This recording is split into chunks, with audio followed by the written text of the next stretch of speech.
एक बार फिर से स्वागत है आप सभी का आपके अपने YouTube चैनल एजे स्टडी पॉइंट में। तो आज की इस वीडियो में हम पढ़ेंगे पदार्थ की तीन अवस्थाओं के बारे में, उसका परिभाषा और उदाहरण सहित।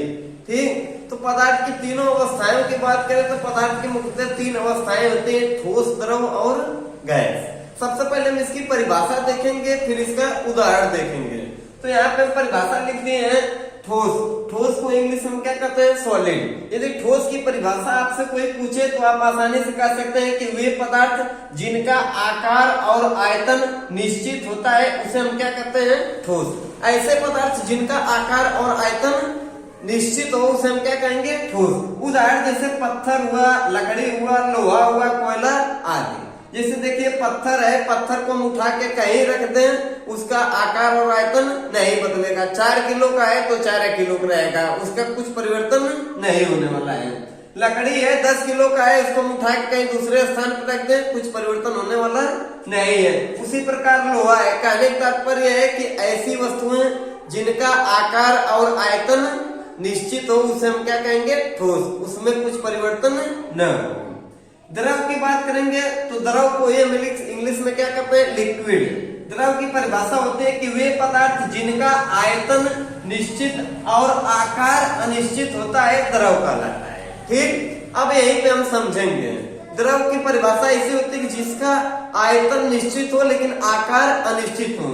उदाहरण आप देख सकते हैं कि जल हुआ, दूध हुआ, पेट्रोल, तेल आदि। कुछ ऐसे पदार्थ, द्रव मतलब बहने वाले कुछ ऐसे पदार्थ जिनका आकार अनिश्चित है लेकिन आयतन निश्चित। जैसे 1 लीटर जल है, उसको हम बाल्टी में रखेंगे तब भी 1 लीटर रहेगा, उसको लोटा में रख दें या किसी भी वस्तु पे रख दें तो उसका भार जो है 1 लीटर 1 ही लीटर रहेगा, कुछ परिवर्तन नहीं होगा। लेकिन आकार है, जिस बर्तन में हम डालेंगे उसी आकार के रूप का वह हो जाएगा।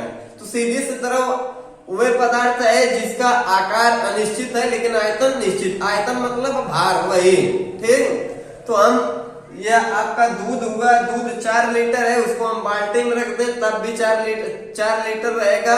किसी अन्य जैसे जग हुआ उसमें रख दें तब भी 4 लीटर रहेगा, लेकिन उसका आकार क्या हुआ? बदल गया, बाल्टी की तरह बन जाएगा। जग में रखेंगे जग की तरह, लेकिन जो उसका आयतन है वो निश्चित रहेगा। 4 लीटर है तो 4 लीटर रहेगा। ठीक, अब बात करेंगे गैस की। यदि गैस की बात करें तो गैस को इंग्लिश में GAS गैस कहते हैं। ठीक, इसकी परिभाषा की बात करें तो वे पदार्थ जिनका आकार आयतन दोनों अनिश्चित हो उसे हम क्या कहते हैं? गैस।